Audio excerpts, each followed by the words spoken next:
ओम शांति।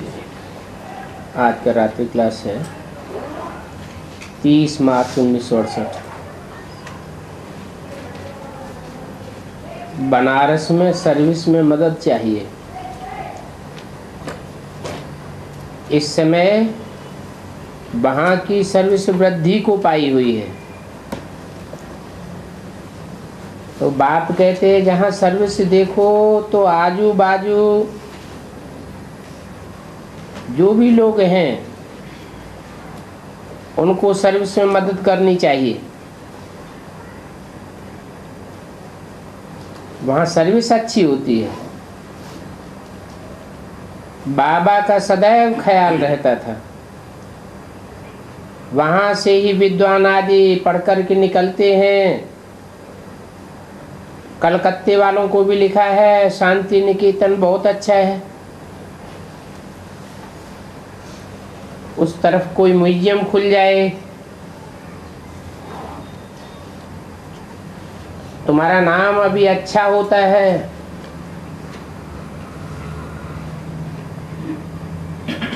30-3-68 की वाणी का तीसरा पेज। बाबा ने समझाया है हाल जो बनाते हैं शादियों के लिए उनको भी समझाना है। जो समझावेंगे तो बाबा के पास जरूर समाचार आ जाएगा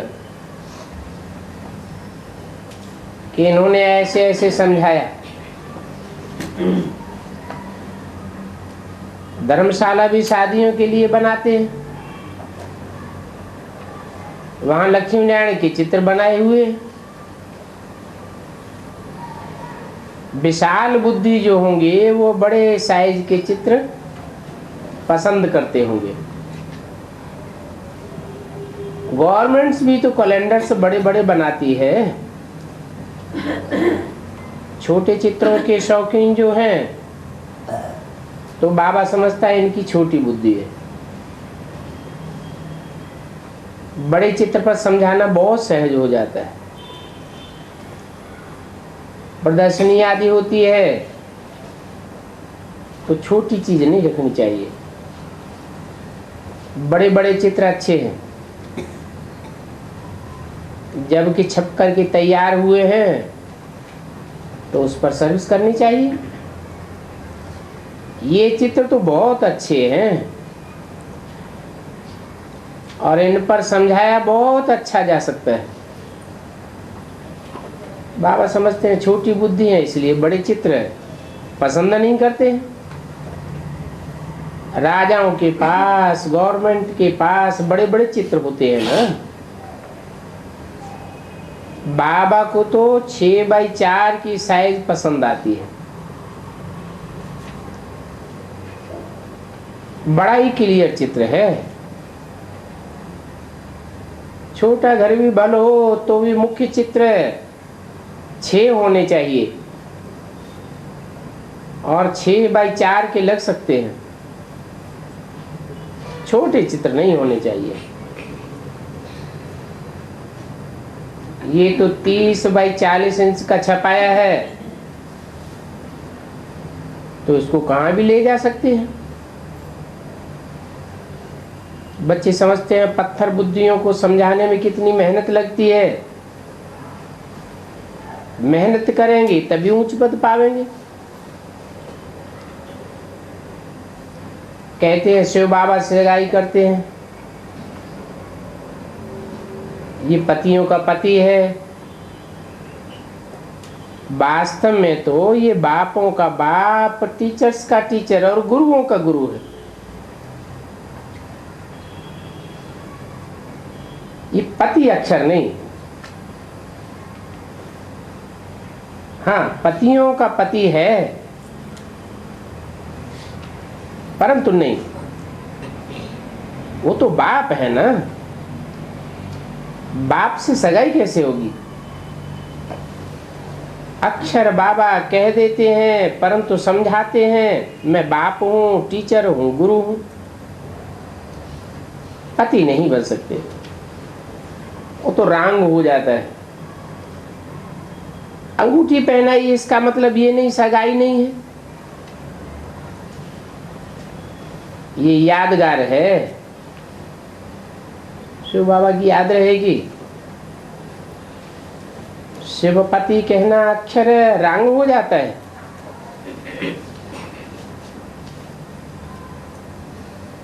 क्यों रंग हो जाता है? क्योंकि शिव बिंदु का नाम है और बिंदु तो निराकार है। ये लिंग तो यादगार है निराकारी स्टेज की। ऐसे ऐसे अक्षर कहे नहीं जाते हैं। तो बाप को पति नहीं कहा जाता, गॉड फादर ही कहते हैं। गॉड हस्बैंड तो नहीं कहेंगे।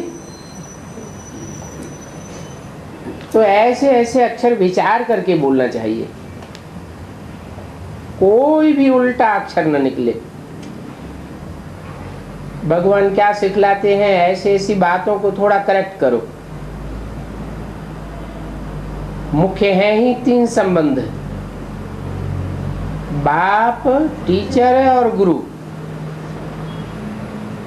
और वो भी आत्माओं का बाप है। ये भाइयों बहनों का बाप बनते हैं।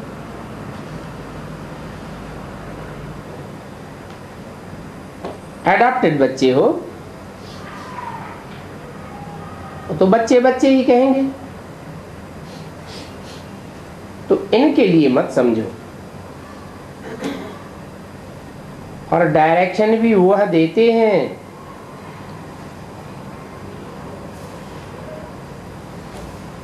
ये डायरेक्शन देने वाला नहीं है। ये ज्ञान बड़ा ही अटपटा है, इसमें खिटपिटी भी बहुत होती है। पतित आदमी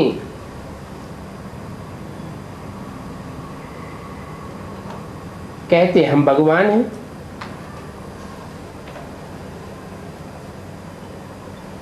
परंतु इन पतित बुद्धियों का कुछ भी ख्याल नहीं चलता है। तुम जब देखते हो अच्छा सर्विस पर बुलावा होता है तो जाना चाहिए।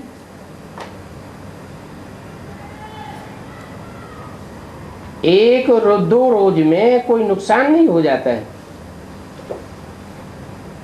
दिल्ली से एक लिखत आई थी, उन्होंने लेटर अच्छा लिखा हुआ है। जहाँ म्यूजियम है वहाँ के लिए लिखा है। ऐसी ऐसी इन्वेंशन कार्ड्स भेजना अच्छा है। बाप आते ही हैं पढ़ाने के लिए, तुम कहेंगे हम पढ़ते हैं। और भगवान वाच है मैं तुमको पढ़ाता हूँ, राजाओं को राजा बनाता हूँ। तो ये पढ़ाई ठहरी ना। सिंगल ताज वाले डबल ताज वाले को माथा टेकते हैं। तो देखो बाप ही आकर के राजाओं का राजा बनाते हैं। ऐसी ऐसी बातें बड़ी युक्ति से लिखनी चाहिए। भगवान वाच है, कहते हैं बच्चों मैं तुमको राजाओं का राजा बनाता हूं। ये भी टॉपिक है। राजाओं के राजा देवी देवता ही ठहरे।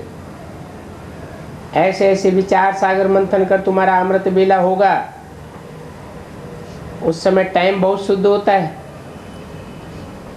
रात को तो खराब वायुमंडल होता है। तो सदैव सवेरे उठकर विचार सागर मंथन करना चाहिए। 10 बजे सोना, 4 बजे उठना, इतनी नींद काफी है। इससे जास्ती नींद नहीं करनी चाहिए। खास करके भाषण करने वालों को तो जरूर विचार सागर मंथन करना चाहिए। मंथन करके फिर लिखना चाहिए, फिर उसे देखना भी चाहिए। अभ्यास बढ़ता जाता है तो फिर वो पक्का हो जाता है। बच्चों को सर्विस को बहुत ख्याल आना चाहिए। सर्विस तो बहुत बहुत कर सकते हैं, घाट पर भी जा सकते हैं। बोलो, पानी से पाप नाश होते हैं क्या?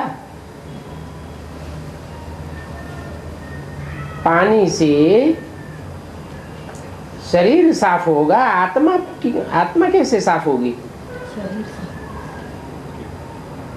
आत्मा निर्लेप तो नहीं हो सकती। सुख दुख आत्मा को ही सहन करना पड़ता है। पाप पुण्य का लेप छेप तो आत्मा को ही लगेगा। ये बातें समझाने की फुर्सत होनी चाहिए। मंदिरों में भी जा सकते हैं, पंडे के घर में जाकर के रहेंगे तो उतना खर्चा नहीं लगता है, धर्मशालाएं भी बहुत है। अच्छा, मीठी मीठी सिकिल दे, रूहानी बच्चों प्रति रूहानी बाप व दादा का याद प्यार, गुड मॉर्निंग। रूहानी बच्चों को रूहानी बाप का नमस्ते। परंतु ये नमस्ते किसने की? गुड नाइट किसने की? सोचो तो सही। ये बड़ी गुही राज की बातें हैं।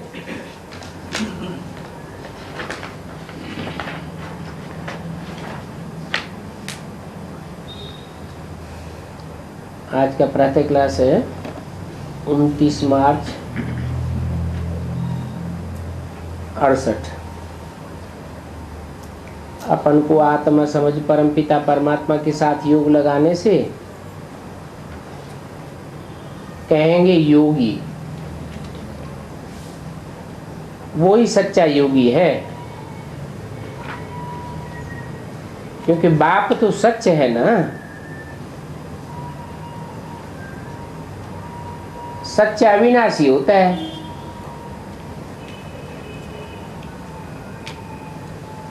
शरीर को सच थोड़े ही कहेंगे। आज शरीर है, कल नहीं रहेगा। तो तुम्हारा बुद्धि योग सदैव सत्य के साथ रहना चाहिए। और वो सच्चा बाप जो कुछ समझाते हैं सच्चा ही समझाते हैं। योगी और उनके मुकाबले भोगी। योगी भी अनेक प्रकार के होते हैं, भोगी भी अनेक प्रकार के होते हैं। परंतु तुम्हारा योग तो एक ही प्रकार का है।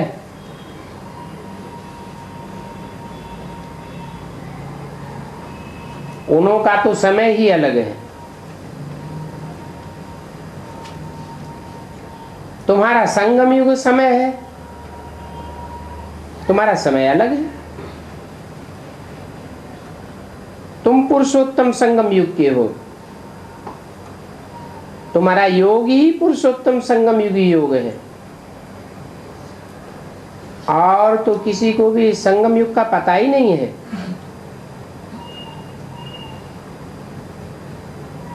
तो पूछना चाहिए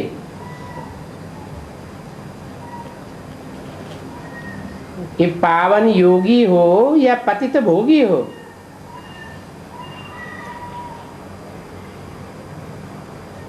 ये तो बच्चे जानते हैं, और बाप तो सभी को बच्चे बच्चे ही कहते रहते हैं, क्योंकि समझते हैं हम सभी बेहद के आत्माओं का बाप हूं। और ये सारी समझ की बातें हैं। तुम भी समझते हो हम सभी आत्माएं भाई भाई हैं, वो हमारा बाप है। फिर तुम बाप के साथ योग लगाने से पवित्र बनते हो। वो तो है भोगी, तुम हो योगी। तुम बाप को जानते हो।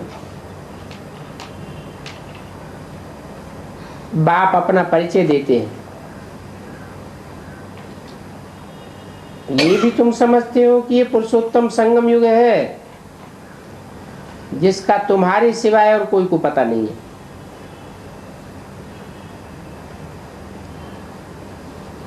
इसका नाम है पुरुषोत्तम संगम युग। इसलिए पुरुषोत्तम अक्षर कभी भी भूलना नहीं चाहिए। पुरुषोत्तम बनने का ये पुरुषोत्तम युग है। और पुरुषोत्तम कहा जाता है ऊंच ते ऊंच पवित्र मनुष्य को।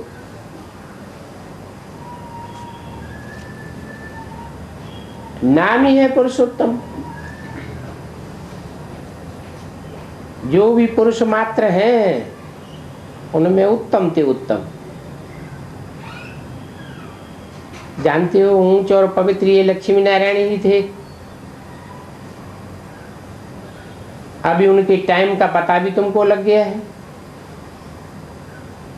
हर 5000 वर्ष बाद ये पुरानी दुनिया होती है। फिर पुरानी को नया बनाने के लिए बाप आते हैं। अभी हम संगम युगी ब्राह्मण कुल के हैं। इस ब्राह्मण कुल में ऊंच ते ऊंचे है ब्रह्मा। ब्रह्मा को शरीरधारी दिखाते हैं और शिव बाबा तो अशरीरी है। बच्चे समझ गए हैं अशरीरी और शारीरिक दोनों का मेल है। उसको बाबा कहा जाता है।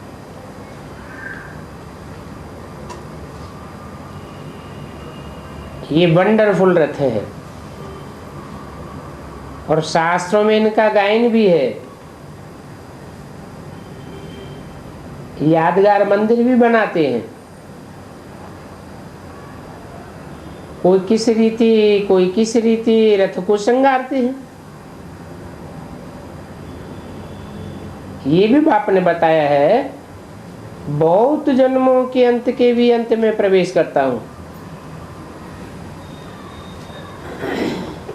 बहुत में बहुत जन्म कितने होते हैं? 84। तो 84 जन्मों के अंत और उसके भी अंत में अर्थात 84 जन्म में 84वें जन्म में प्रवेश करता हूँ और उसका भी अंतिम जन्म होता है। अंतिम टाइम होता है 100 साल। जो ब्रह्मा के 100 साल गाए हुए हैं।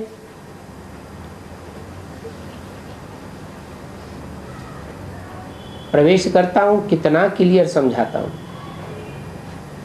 पहले तो भगवानवाची ही कहना पड़े।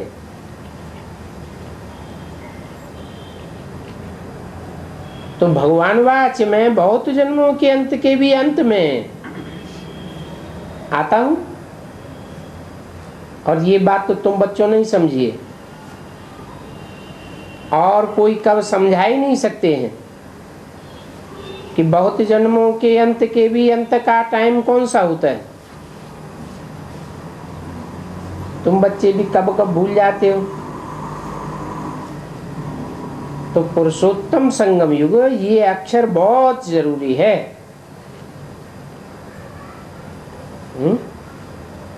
कौन सा टाइम हुआ है? 76 से पता चलता है कि जो भी पुरुष मात्र हैं उनमें उत्तम से उत्तम पाठधारी कौन है।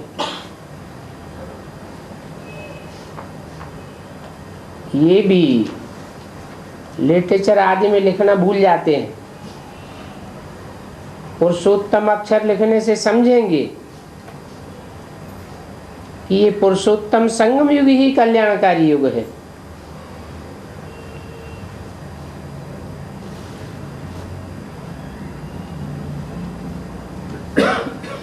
इस युग में पुरुषोत्तम अक्षर याद रखेंगे तो समझेंगे हम नई दुनिया के लिए बहुत बदल रहे हैं। और नई दुनिया में होते हैं देवी देवताएं। अभी हम संगम युग पर हैं। भगवान का भी अभी तुमको पता पड़ा है, न कलयुग में पता पड़ता है न सतयुग में पता पड़ता है। तो संगम युग को कब भूलो मत। संगम युग को भूलने से सारा ज्ञान भूल जाता है। तुम जानते हो अभी पुरुषोत्तम संगम युग पर हम बदल रहे हैं। ये दुनिया भी बदल रही है। सारी पुरानी दुनिया बदल कर नई होती है। बाप कैसे पुरानी दुनिया को बदलते हैं, बच्चों को भी बदलते हैं। बच्चे बच्चे तो सभी को कहेंगे ना। सारी दुनिया की जो भी आत्मा है सभी का बाप हूं, और सभी का पार्ट इस ड्रामा में है। चक्र भी सिद्ध करना है। हर एक आत्मा अपना अपना धर्म स्थापन करती है। ये देवी देवता धर्म सिवाय बाप के और कोई स्थापन नहीं कर सकता।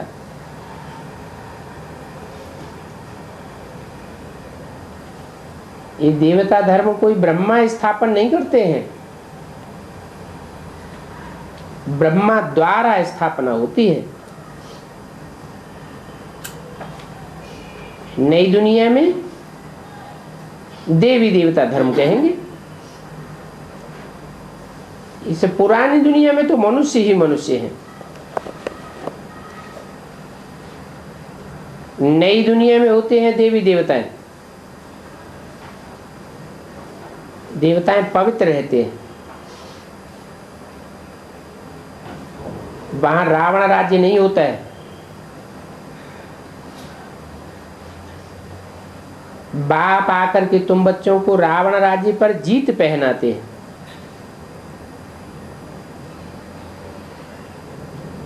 खुद जीत नहीं पहनते हैं, बच्चों को ही विजय पहनाते हैं।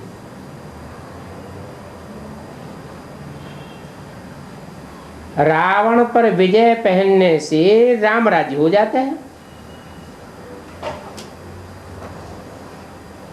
राम राज्य नई दुनिया को, रावण राज्य पुरानी दुनिया को कहा जाता है। पुरानी दुनिया और नई दुनिया को तुम बच्चे जानते हो।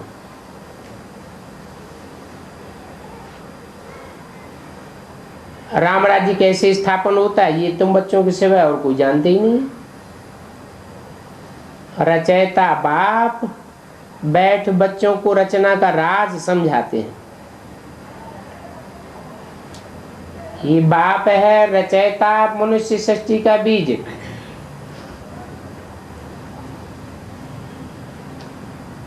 और बीज को ही कहा जाता है वृक्षपति।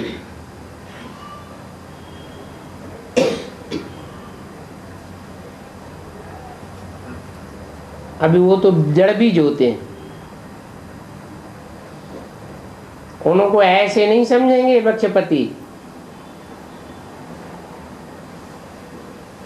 अभी तुम समझते हो कि बीज तो जैसे वृक्ष का पति होता है,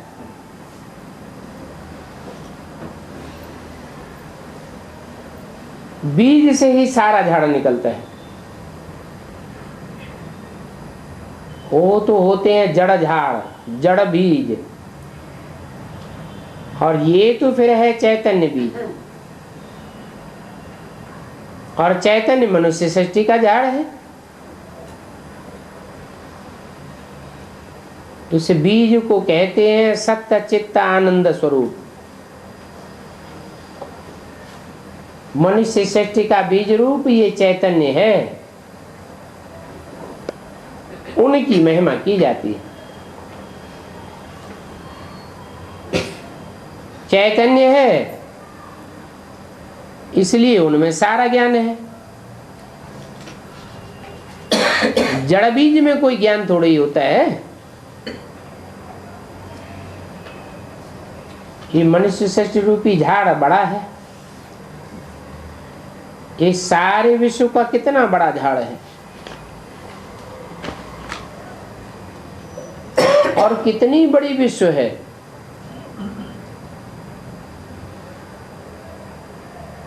29/3/68 की वाणी का दूसरा पेज। मॉडल कितना छोटा बनाया जाता है, और ये तो कितना बड़ा बेहद का झाड़ है। मनुष्य सृष्टि का झाड़ है सबसे बड़ा। इसमें ऊंचते ऊंच है बाप, नॉलेजफुल है, क्योंकि चैतन्य है।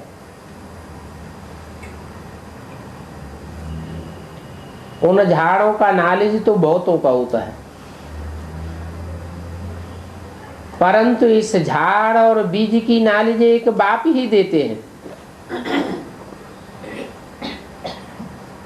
अभी तुम्हारी बुद्धि में है, ये बेहद का बाप है। तुम्हारी बुद्धि ही बेहद की है। बाप ने हद की बुद्धि को बदलकर बेहद की बुद्धि दी है। तुम इस सारे वृक्ष को जान गए हो। कितना बड़ा पोलार इस झाड़ को मिला हुआ है। तो देखो, बाप तुम बच्चों को बेहद में ले जाते हैं। ये तो सारी दुनिया पतित है। एक दो को कोस कर अर्थात हिंसा करने वाले हैं। सारी सृष्टि हिंसक बनी हुई है, परंतु तुम बच्चों को अभी ज्ञान मिला हुआ है। और सभी धर्म होते हैं हिंसक। अहिंसक सिर्फ एक ही धर्म होता है नई दुनिया में।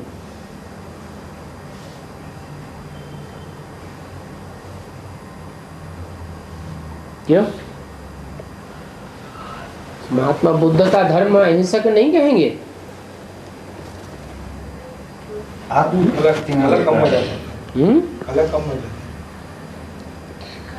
जैन धर्म वाले भी कहते हैं अहिंसा परमो धर्म, परंतु वो सब देह के धर्म है, और देह तो विनाशी है। तो जो है ही विनाशी, उनसे अविनाशी कैसे होगा? देवी देवता सनातन धर्म 5000 वर्ष पुराना है, और ऑलराउंड पार्ट बजाता है। दूसरा कोई भी धर्म ऑलराउंड पार्ट ही नहीं बजाता।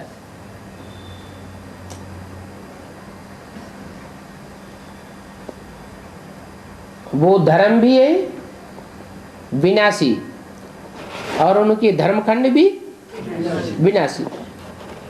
ये धर्म ही अविनाशी है, और इसका धर्मखंड भी अविनाशी है।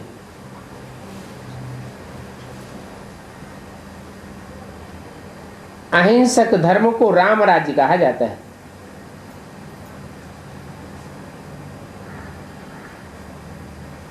पहले नया झाड़ बहुत छोटा होता है, और उसमें एक ही धर्म होता है।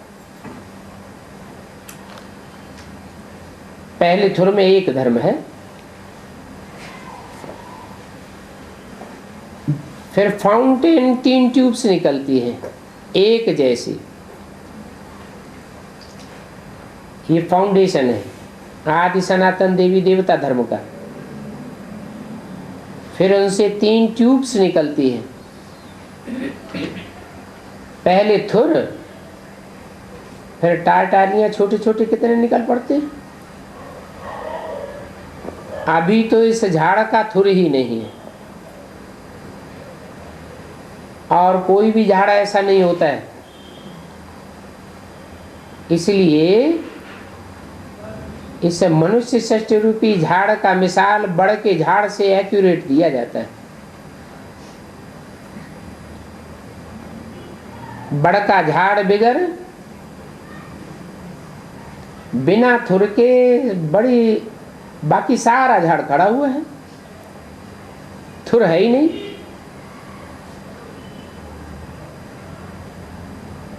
और ये झाड़ सूखता भी नहीं है, सारा झाड़ हरा भरा रहता है। ये भी देखो कितना बड़ा झाड़ है। बाकी देवी देवता सनातन धर्म का फाउंडेशन नहीं है,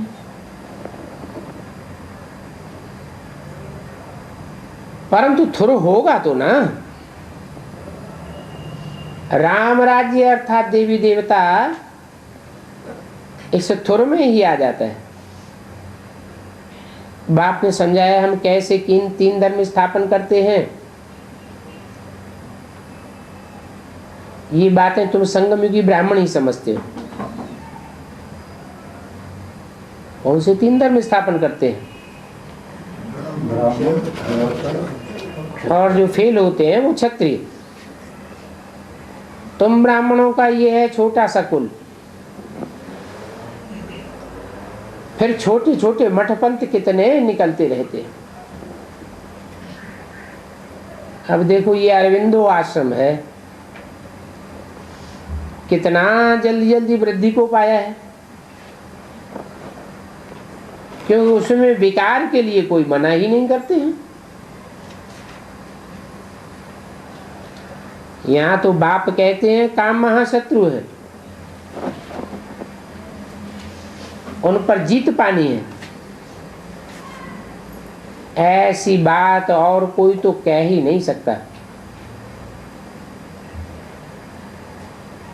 कोई धर्म में कोई धर्म पिता ने ऐसे नहीं कहा,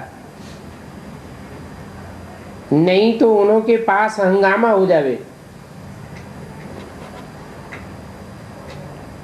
यहाँ तो है ही सब पतित मनुष्य। तो पतित दुनिया में जो भी पतित मनुष्य हैं, पावन बनने की बात सुनते ही नहीं।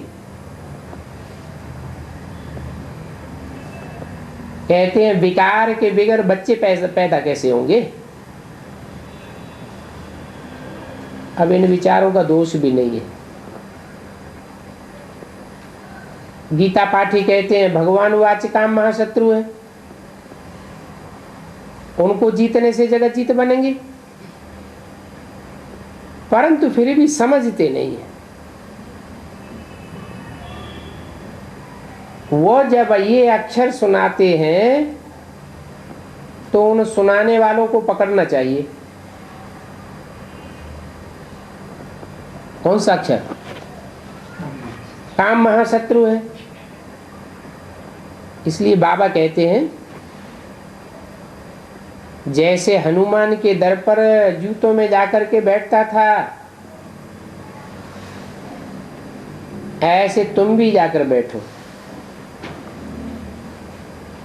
जाकर के किनारे बैठ करके सुन करके आओ। फिर जब वो अक्षर सुनावे तो पूछना चाहिए इसका क्या रहस्य है कि काम महाशत्रु है।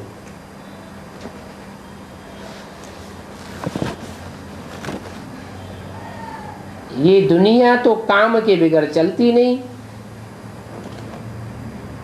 अगर काम महाशत्रु हो जाएगा तो दुनिया फिर कैसे चलेगी, सो तो बताओ।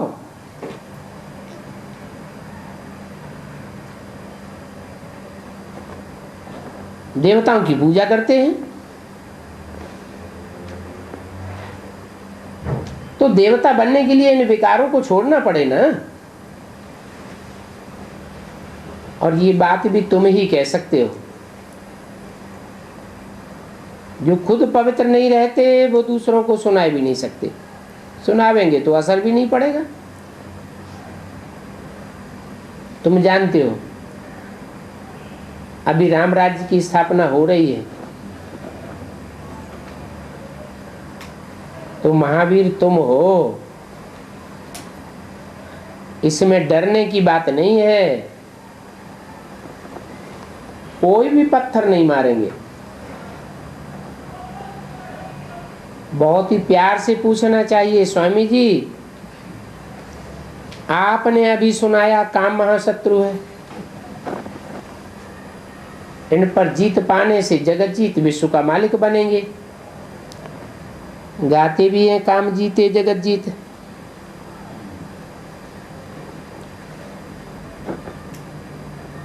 फिर आप तो ये बातें बताते नहीं हो कि पवित्र कैसे बने।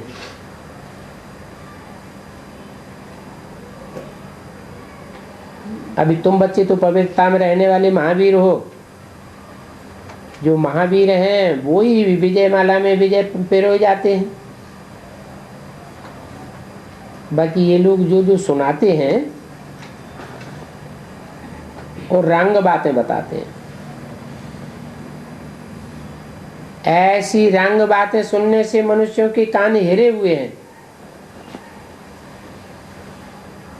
अभी तुमको तो ये रंग बातें सुनने पसंद ही नहीं आती है।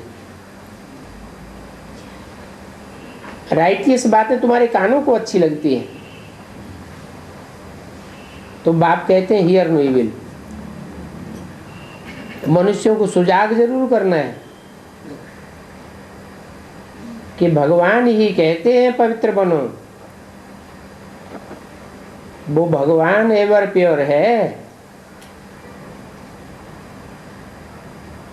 सतयुग में देवताएं पवित्र थे, इस समय मनुष्य पतित हैं, इसलिए उनको असुर कहा जाता है। ऐसे ऐसे प्रेम से बैठ करके समझाना चाहिए। बोलो, हमारे पास भी सत्संग होता है, हमारे सत्संग में भी समझाया जाता है काम महाशत्रु है, परंतु समझाने वाला एक ही सत्य बाप है। अभी पवित्र बनना चाहते हो तो भगवान की बताई हुई युक्ति से पवित्र बनो।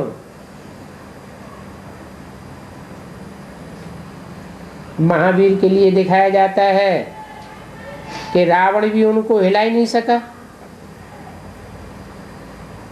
उनके पांव को डुला ही नहीं सका, परंतु उनका अर्थ भी कोई समझते नहीं।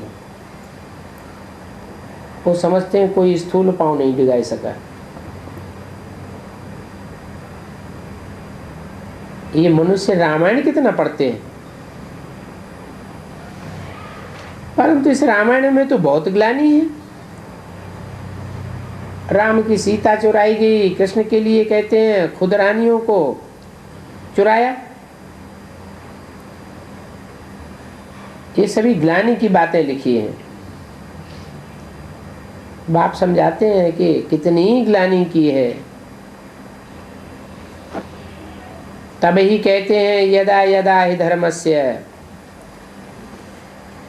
भारत का ही नाम आता है और बाप आते भी भारत में। ये भारत बहुत ही भरतूखंड था। भारत हर बात में भरतू था। धन दौलत पवित्रता सुख शांति जितनी भारत में थी उतनी और कोई खंड में नहीं होती है। भारत सभी से भरतू था। 29/3/68 की वाणी का 3रा पेज। अभी वही भारत देखो दुखों से भरपूर है। ऐसे क्यों हुआ है?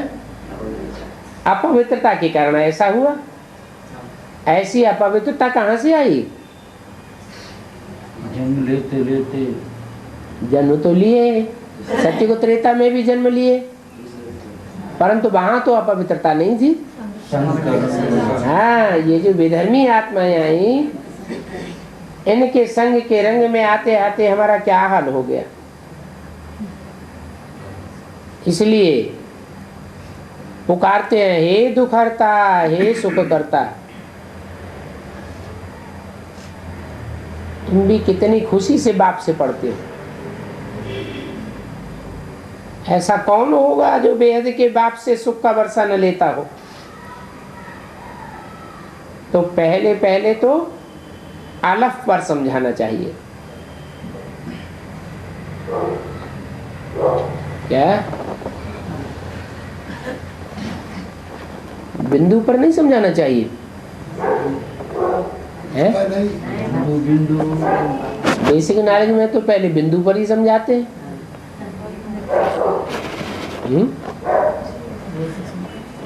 हम आत्मा ज्योति बिंदु, हमारा बाप परम पिता परमात्मा ज्योति बिंदु।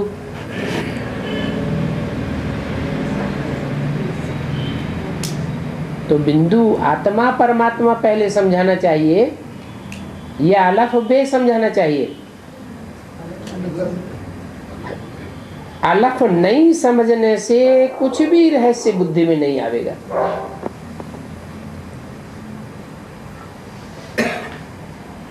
अलफ को खड़ा डंडा कहा जाता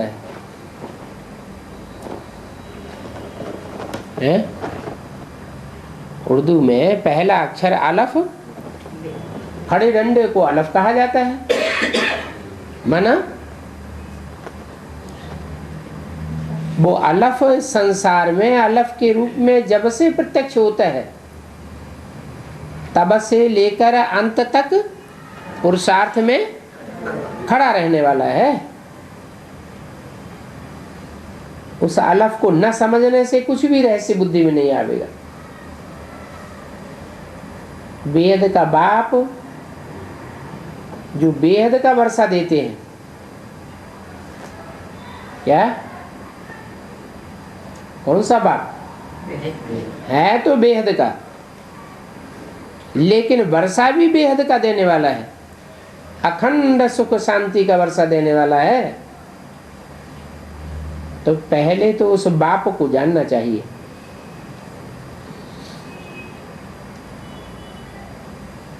ऐसे बाप का जब निश्चय बैठे तब ही आगे बढ़ना चाहिए। माना और चार चित्रों पर जो डिटेल में समझानी देते हैं वो समझानी भी कब देनी ठीक है? जब पहले बुद्धि में अलफ का परिचय बैठे।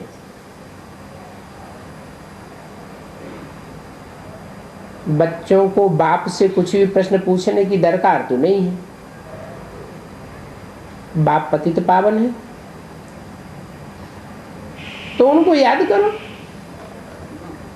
बस याद से ही तुम पावन बन जाओगे। समझ करके ही तो याद करेंगे ना। तुमने मुझे बुलाया है इसलिए मैं आया हूं। जीवन मुक्ति भी सेकंड की बात है, फिर भी याद की यात्रा समय ले लेती है। मुख्य बात यह है बाप की याद,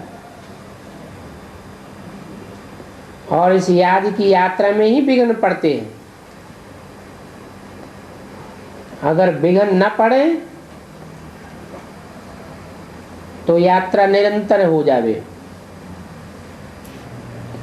विघ्न आते हैं तो यात्रा में अंतर पड़ जाता है, यात्रा खंडित हो जाती है। आधा कल्प देही अभिमानी और आधा कल्प देह अभिमानी रहते हो, तो अभी इसे एक जन्म में देही अभिमानी बनने में कितनी मेहनत लगती है।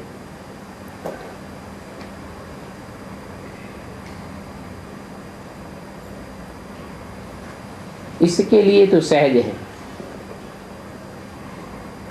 तुम बुलाते हो बाप दादा,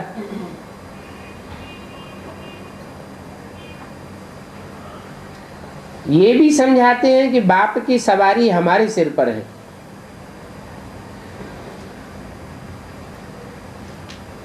तो भी इनको सदैव याद नहीं रहता है, हैं? इनके सिर पर बाप की सवारी है तो भी इनको सदैव याद क्यों नहीं रहता?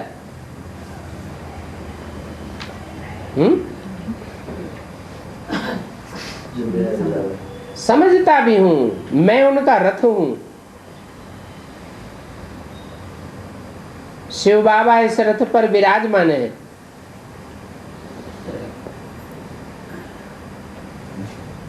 इतना नजदीक है,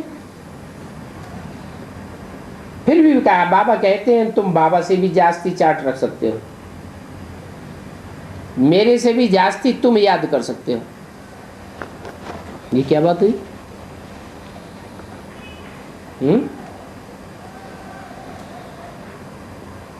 इनको जास्ती क्यों नहीं याद पड़ता?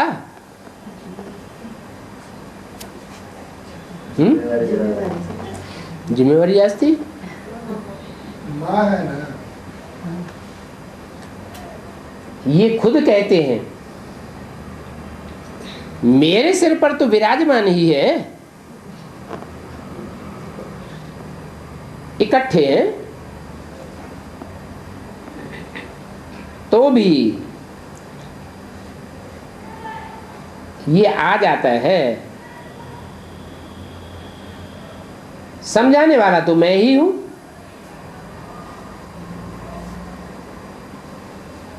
मैं ही बेहद में टिक जाता हूं। कोई कोई समय मैं खुद ही समझता हूं कि मैं मालिक हूं। मैं हूं, बैटरियों को चार्ज करता हूं, सभी आत्माओं को सर्च लाइट देता हूं। ये तो बहुत सहज है। मैं खुद ही बड़ी मिशन हूं। अब है तो बाबा, परंतु मैं अपन को समझ लेता हूं। मैं सभी आत्माओं को सर्च लाइट देता हूं, सबको रेजिस देता हूं। सभी आत्माओं को सर्च लाइट का बल देना है, तो फिर मैं अपन को ऐसा समझ लेता हूं।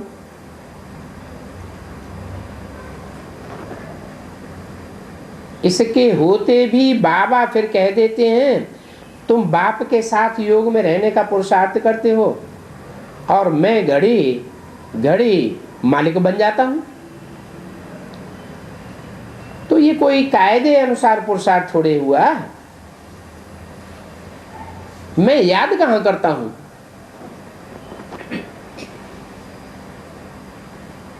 सर्च लाइट देता हूं, सारी दुनिया की आत्मा को याद करता हूं। ये भी अच्छा है। बाकी यथार्थ रीति मैं अपन को आत्मा समझ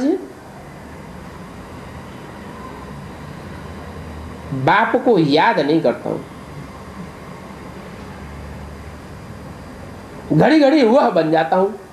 क्या बन जाता हूं? शिवोहम। घड़ी घड़ी वह बन जाता हूं, परंतु ये एक्यूरेट राइट तो नहीं है। तुम सभी कुछ भूल कर एक बाप को याद करते हो,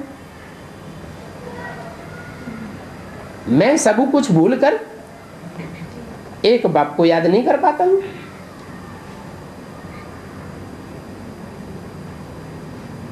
तो यह फिर सभी कुछ भला अपन को समझ सकते हैं, अपन को ही समझ करके खड़ा हो जाता हूं। संग का रंग कहा जाता है ना,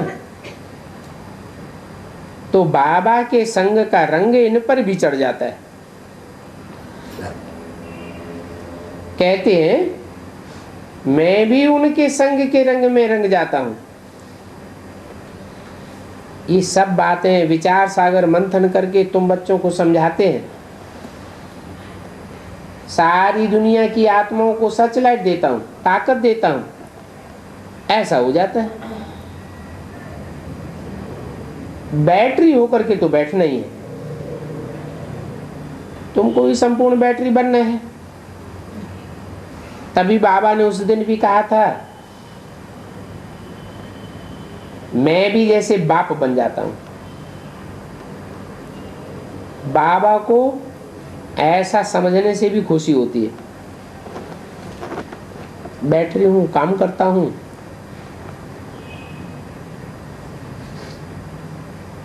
गुरु से सीख जाता हूं, बाबा को मजा आता है। उस याद की यात्रा में तो कितने विघ्न पड़ते हैं, इसमें विघ्न नहीं पड़ता है। ये बहुत सहज होता है कि मैं उनके संग में बैठा हूं तो खुशी होती है। जो भी आत्माएं हैं सभी की बैटरी होकर के रेचिस देता हूं। तुम बड़ी बैटरी के साथ योग लगाते हो और मैं तो उनके साथ ही हूं, तो उनके संग के रंग में रंग जाता हूं। परंतु ये कायदे सिर नहीं है। क्या क्या कायदे सिर नहीं है? हैं?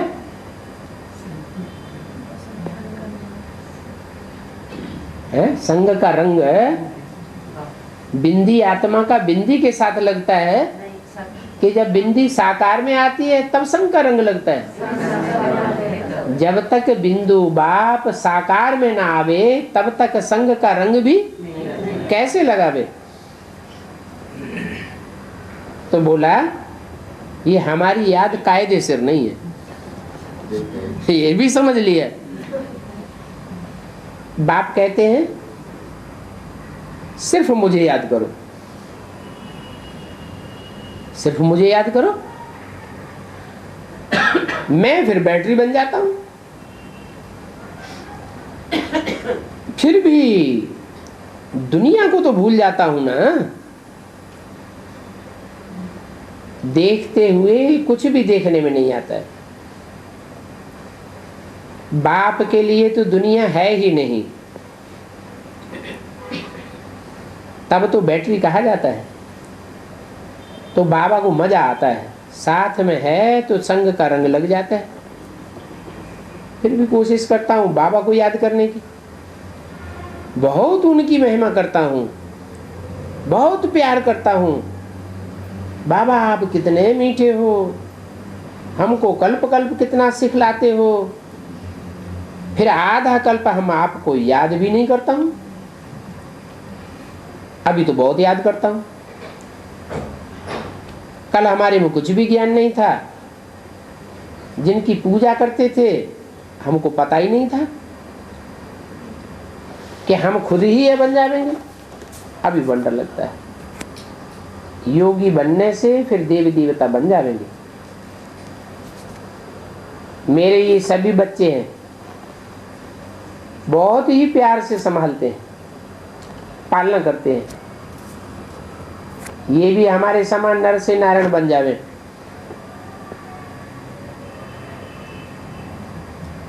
यहां आए ही इसलिए हैं। कितना समझाता हूं, बाप को याद करो, दैवी गुण धारण करो, खान पान की संभाल रखो, परंतु करते ही नहीं है।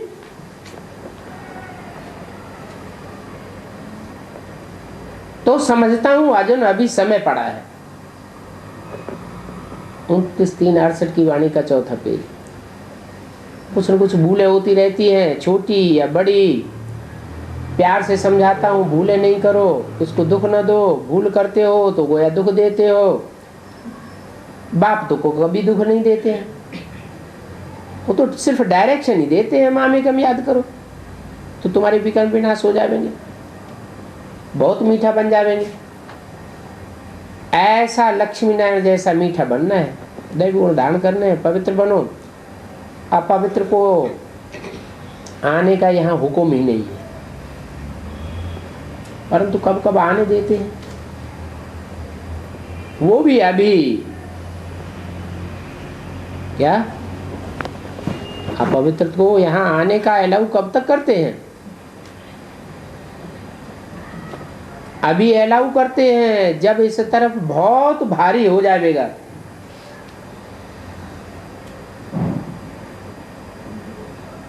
जब इस तरफ बहुत भारी हो जाएगा, वृद्धि हो जाएगी, तो ना कर देंगे, कहेंगे ये टावर ऑफ प्योरिटी है,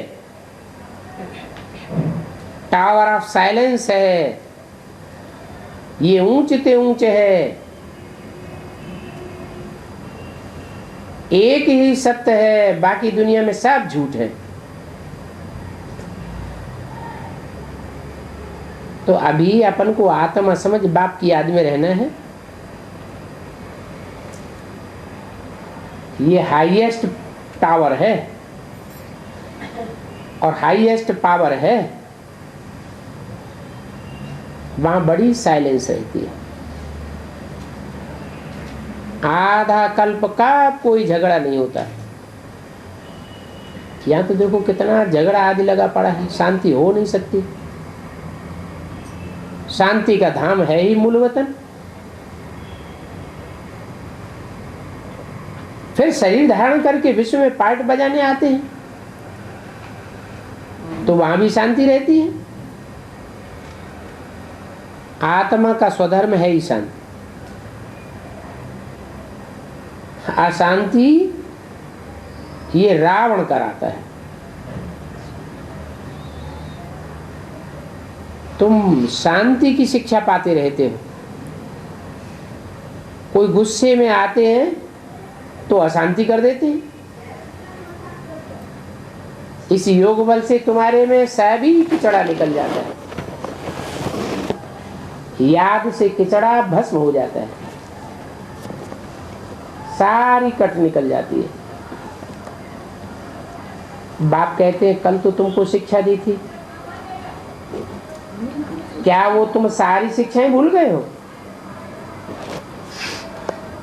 5000 वर्ष की बात है, परंतु वो तो लाखों वर्ष कह देते हैं।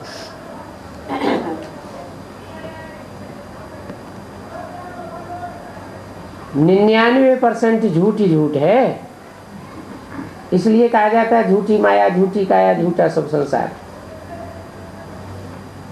नई दुनिया में तो झूठ का नाम निशान नहीं होता है। अभी तुमको झूठ और सत्य का फर्क का पता चल गया है। तुमको बाप ही आकर के बतलाते हैं क्या सत्य है क्या झूठ है, ज्ञान क्या है, भक्ति क्या है, भ्रष्टाचारी किसको कहा जाता है, श्रेष्ठाचारी किसको कहा जाता है। भ्रष्टाचारी विकार से पैदा होते हैं, और वहां नई दुनिया में विकार होता ही नहीं है।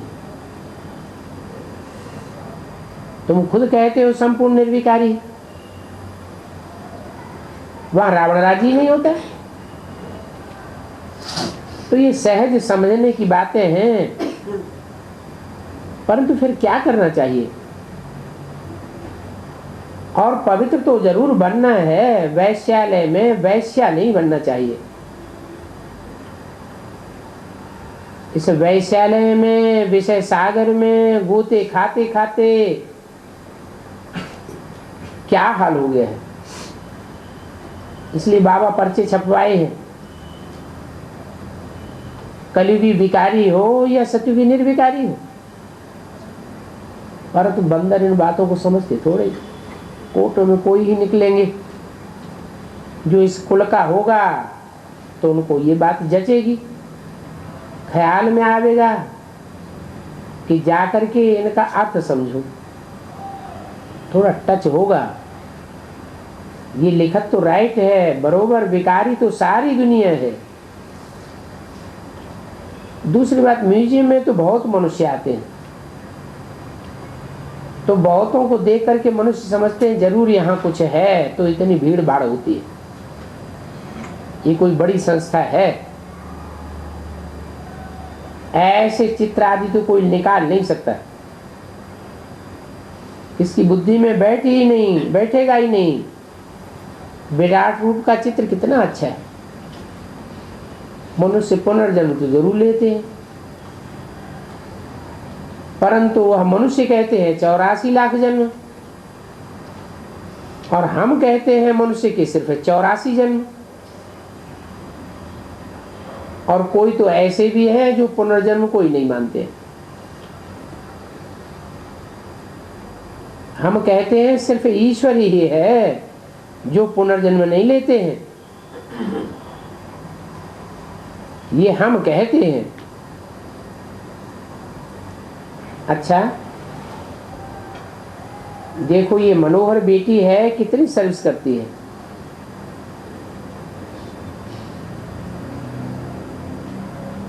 सर्विस के लिए जैसे हैरान रहती है, चारों तरफ भागती दौड़ती रहती है। ऐसे कोई सर्विसफुल कहा जाता है। शिव बाबा और यह बाबा भी कहते हैं, ऐसे सर्विसफुल बच्चे मुझे बहुत प्यारे लगते हैं। जो सर्विस नहीं करते हैं तो जरूर जिस सर्विस में ही समय गंवाते होंगे। सर्विस का बड़ा शौक होना चाहिए, इसका कल्याण करने के लिए रास्ता बताना चाहिए। बाबा जानते हैं इनको सर्विस से बगैर सुख नहीं मिलेगा। बाप का अंदर का प्यार रहता है, अंदर के प्यार की और बाहर के प्यार की बाबा के पास बहुत युक्ति है। अच्छी सर्विस करने वाले पर आत्मा कुर्बान जाती है। प्रदर्शनी में तुम कितना समझाते हो, बड़े बड़े ऑफिसर्स आते हैं, उस समय कहेंगे ये बहुत अच्छा नॉलेज है, ये नॉलेज तो सभी को मिलना चाहिए, परंतु खुद नहीं लेंगे। फिर भी हर्जा नहीं है, जब भीड़ पड़ेगी इत्तेफाक होगा तो उनको भी याद आवेगा।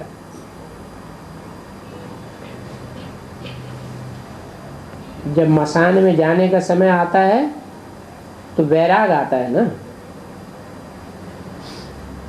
तुम्हारे लिए तो उस वैराग की बात ही नहीं है। तुम तो कहते हैं हम पढ़ते हैं जिससे ऊंच पद मिलता है ड्रामा अनुसार। सत्युग में तुमको बहुत सुख है, वहां ऐसी कोई बात होती नहीं है। तो वहां तुम एवर हेल्दी बन जाते हो, और एवर हेल्दी बनने का ज्ञान तुमको यहां मिलता है। अच्छा, ओम।